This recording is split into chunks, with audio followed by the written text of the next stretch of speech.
A hardworking young man, a Greyhound bus, and a lunatic of a man equals a never-ending nightmare. Hello and welcome to the original Coffee and Crime. So grab some coffee and let's talk some crime.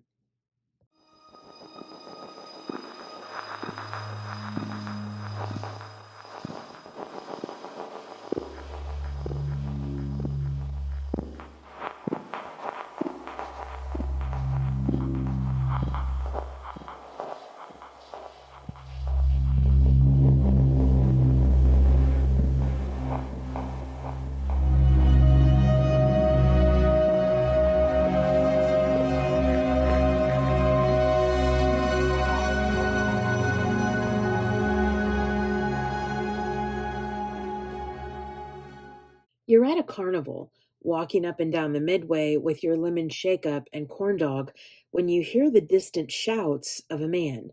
"Step right up, ladies and gentlemen," he says. "Come and see the wonders of the world, the oddities of nature. Only $5 and you will see Snake Man, the fat lady, and the bearded woman." His voice is convincing and attracts you to him. You pay the money and walk into the tent of curiosities. Can you imagine a job like that, where people come to you to hear what you have to say and to be convinced you must see what's behind the curtain?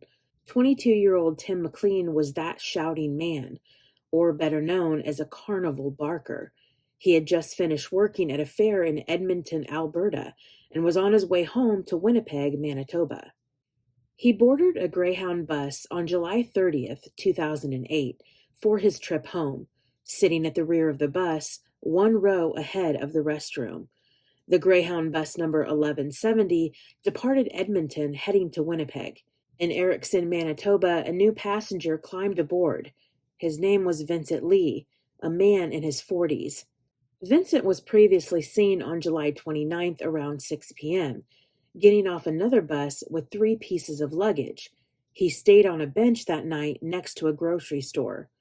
According to a witness, they had seen Vincent at 3 a.m., sitting bolt upright with his eyes wide open.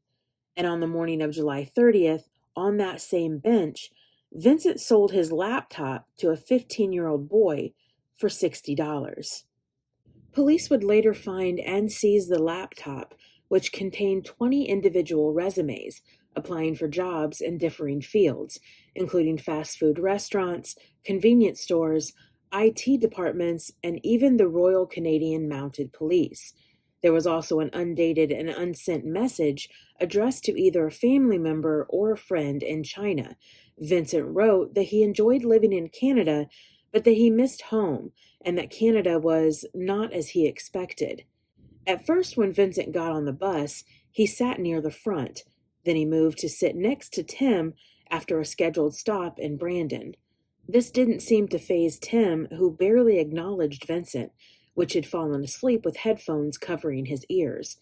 Sometime after, Vincent pulled out a large knife and began stabbing Tim in the neck and chest.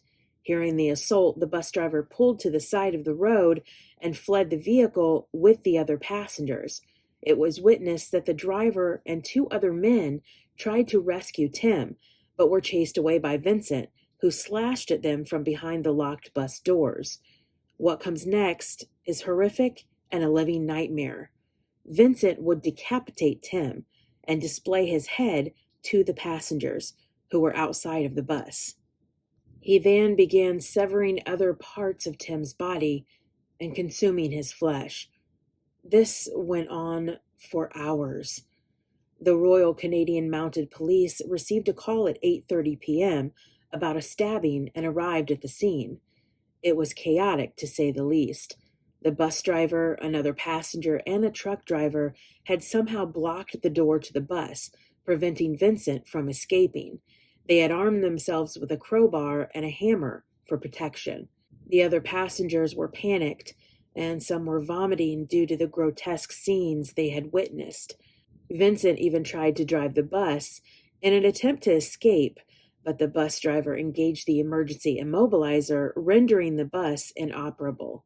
By 9 p.m., the police in a standoff contacted special negotiators and an armed tactical unit.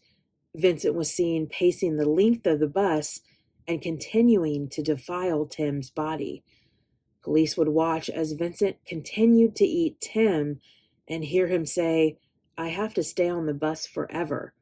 At 1:30 a.m. on July 31st, Vincent broke a window trying to escape the bus, which allowed the police to arrest him. He was tased, handcuffed, and put in the back of a police cruiser. The passengers from the Greyhound bus were interviewed, and Greyhound representatives took them to a store to replace their clothes, which remained on the bus. Parts of Tim's body were recovered from that bus, and his ear, nose, and tongue were found in Vincent's pockets. Tim's eyes and part of his heart were never recovered.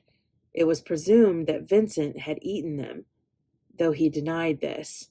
At his trial on March 3, 2009, Vincent spoke only once, saying, "Please kill me," and he pled not criminally responsible on account of mental disorder. This means he accepted that the offense occurred, but claimed that he was unable to form the necessary mental element. Vincent's doctor stated that his schizophrenia rendered him to think that Tim was a, quote, "force of evil," and that in his mind, Tim was really a demon in disguise and an alien who needed to be destroyed, to the point where he felt it was necessary to mutilate Tim's body to prevent him from coming back to life. Vincent also claimed that he felt pressured to perform the attack by voices he believed were from God, telling him to kill Tim or he would be killed himself. Both the defense and prosecution were in agreement and in favor of involuntary commitment to a mental institution rather than prison time. The judge ruled that Vincent was not criminally responsible for the killing of Tim McLean. The week following the gruesome murder, Greyhound Canada announced it would be pulling a series of nationwide advertisements, which included the slogan, "There's a reason you've never heard of bus rage." Timothy Richard McLean Jr. was only 22 years old when he was viciously murdered by an insane monster. He was going to be a new dad. Just 5 months after his murder, his girlfriend gave birth to his only child, a son. On May 17, 2012, it was reported that Vincent was granted temporary passes that allowed him out of the Selkirk Mental Health Center for visits to the town of Selkirk. Of course, he was supervised by a nurse and a peace officer. "No way in hell would I have allowed this mentally disturbed man any little bit of freedom." In an interview, Vincent shared that his condition was slowly improving and that he was being prescribed a medication to help that schizophrenia. He went on to affirm his guilt, saying he can never forget the Greyhound bus and that he believes he can never be happy again. Well, that's comforting to hear. He acknowledges that the McLean family likely will not forgive him, and that's an understatement. Vincent ends the interview with this, quote, "I would like to say to Tim McLean's mother, I am sorry for killing your son. I am sorry for the pain I have caused. I wished I could reduce the pain." So what happened with Vincent? Well, here's the unsettling finish to this crime. On February 27th of 2015, Vincent was given unsupervised day passes to visit the town of Winnipeg, so long as he carried a functioning cell phone. On May 8th, 2015, he was granted passes to group homes in the community. In February of 2016, Vincent legally changed his name to Will Lee Baker and was seeking to leave his group home and to live independently. And he won the right to live alone on February 26th upon the recommendation of the Criminal Code Review Board. And finally, on February 10th of 2017, the Manitoba Criminal Code Review Board ordered Vincent to be discharged. He was granted an absolute discharge. There is no legal obligations or restrictions pertaining to Vincent's independent living. This is a disgusting miscarriage of justice. There is no way that this man is fit to live in society. I don't care if he never commits another crime for the rest of his life. He will always be a vile, disgusting murderer. And to think that the system released him out into this world is terrifying.